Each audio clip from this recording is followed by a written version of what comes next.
नमस्कार मित्रांनो, मी तुमचा मित्र ॲडव्होकेट सचिन पाटील. खरं म्हणजे आज दिनांक 26 जानेवारी 2026 रोजी प्रजासत्ताक दिनाच्या तुम्हा सगळ्यांना खूप खूप शुभेच्छा. 26 जानेवारी 1950ला आपलं भारतीय संविधान हे अंमलात आलं. त्याच्या स्मरणार्थ आणि त्या प्रजासत्ताक लोकशाही राष्ट्राची जी उभारणी झाली त्याच्या जे अस्तित्वाला आलं त्याच्या आठवणीसाठी आपण प्रत्येक वर्षी 26 जानेवारी हा प्रजासत्ताक दिन, गणतंत्र दिन म्हणून रिपब्लिक डे म्हणून आपण साजरा करतो.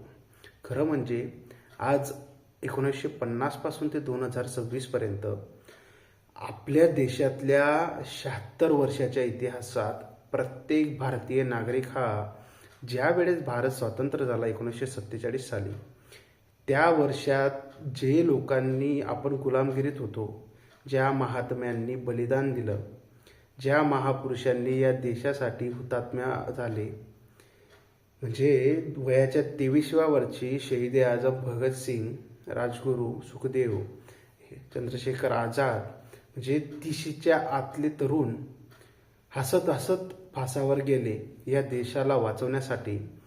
पण आज 76 वर्षानंतर कुठंतरी आपल्याला आपल्या हुतात्म्यांची आज आठवण, म्हणजे आपण त्यांना विसरल्याचे समाजात वावरताना दिसतंय.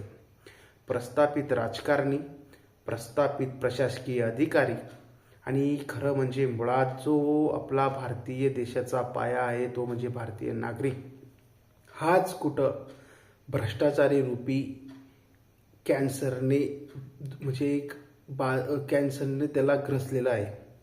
खरं म्हणजे भारतीय नागरिक हा संविधानाचा मूळ पाया आहे आणि हाच जर खराब झाला असेल तर ती जी इमारत उभी राहणार आहे ना, ही अशी प्रामाणिक संविधानिक मूल्यांची जपणूक करणारी नसणार आहे.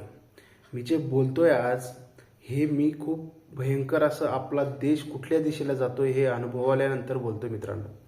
कारण जर गल्ली ते दिल्लीतल्या निवडणुका झाल्या तर हा सगळ्यात जास्त भ्रष्ट झालेला आहे ना, तो आज म्हणजे भारतीय नागरिक आहे.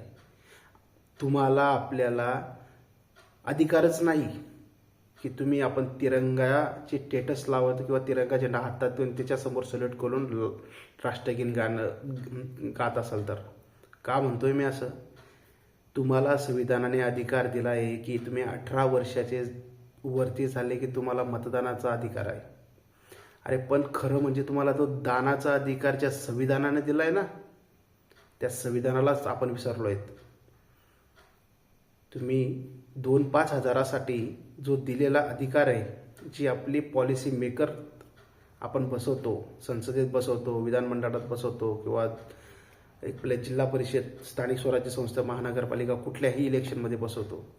अरे तुम्ही विकून ते ठेकेदारांना, तुम्ही मतदान विकून त्याचा व्यापार करून तुम्ही ते लोक जर निवडून देतात की तुमच्या आपल्या देशातलं कुठलं संविधानिक मूल्य ते जपणार आहेत.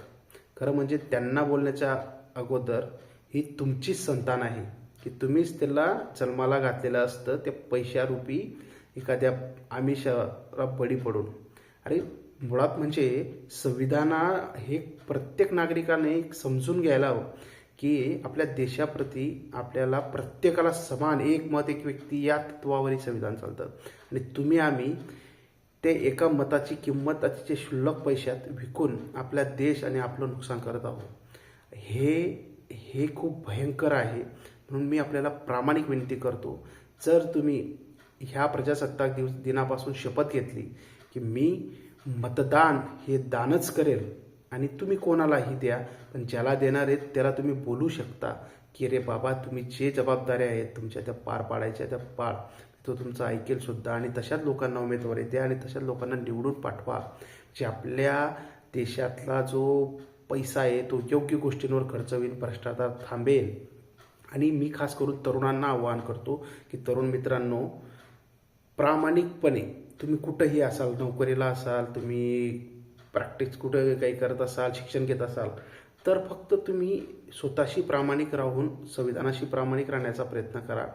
तुम्ही चुकीच्या ठिकाणी आवाज उठवा, तुम्ही बोला, मतदानासारख्या गोष्टीसाठी की हा पक्ष आम्ही तुम्ही काहीही कुठल्याही पक्षाचे विचारधाराचे राहा, पण तुम्ही प्रामाणिकपणे त्याला सपोर्ट करा आणि त्याला सांगा की मतदान हे संविधानाने दिलेला अधिकार आहे, तो आम्ही आमच्या विचारधारेच्या किंवा आम्हाला जे सामाजिक सुधारणा किंवा आमच्या प्रगतीसाठी आमचा प्रतिनिधी निवडण्यासाठी दिलेला आहे, तो आम्ही विकणार नाही, तर आम्ही आमच्या पद्धतीने वापर करून त्याला एक राष्ट्र चांगलं कसं म्हणजे एक निर्माण करता येईल.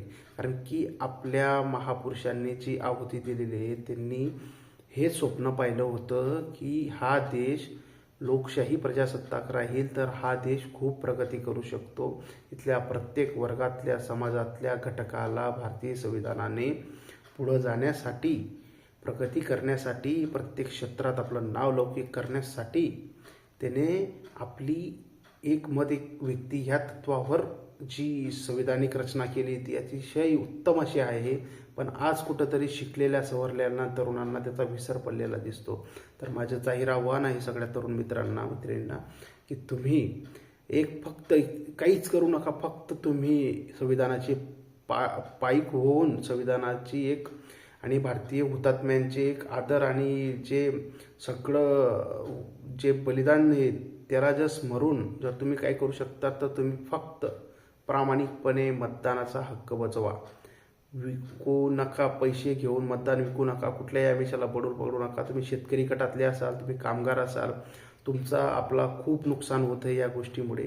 जे अतिशय राजकारण गलिच्छ पद्धतीत केलं जातं, तुम्हाला पैसे देऊन मतदान, हे खूप आपला देश म्हणजे जर उद्या उठून कोरोना, आता निपा व्हायरससुद्धा येतो आहे, जर असं काही झालं तर परत मृत्यू होतील, परत दवाखाने बंद राहतील. हे कुठलेच दादा ताई तुमच्यासोबत येणार नाहीत, तुम्हाला कुठलीही मदत करणार नाहीत. जर तुम्ही चांगल्या विचारातले लोकसेवक निवडून दिले आणि ते जर तुमचे खरोखर ज्या प्रश्नांची जाणीव ठेवणारे असले, ते प्रशासनावर नजर ठेवणारे असले, तरच कुठं आपण खरं म्हणजे स्वातंत्र्य दिन आणि प्रजासत्ताक दिन साजरा करण्याचे लायकीचे स्वतःला समजू. आणि हे सगळ्यात मोठं परिवर्तन भारतीय नागरिक एक मतदारच करू शकतो. तर माझं तुम्हाला जाहीर विनंती आहे की कृपया करून मतदान करताना पैसे घेऊ नका. एक प्रामाणिकपणे स्वतःला एक भारतीय खरा तिरंग्याचा सेवक म्हणून मतदान करा. तुम्ही कुठल्याही पक्षाला करा, पण त्याच्याकडून आपल्या सामाजिक जबाबदाऱ्या कामं करून घेऊन त्याला तो योग्य आहे का ह्या गोष्टीचा निकष ठेवूनच करा. तुम्हाला परत एकदा आज जो 26 जानेवारी 2026 हा जो आपला प्रजासत्ताक दिन साजरा करतायत ह्याच्या खूप खूप शुभेच्छा. असंच आपण प्रजासत्ताक दिन आनंदात आणि लोकशाही टिकवून साजरा करू. धन्यवाद.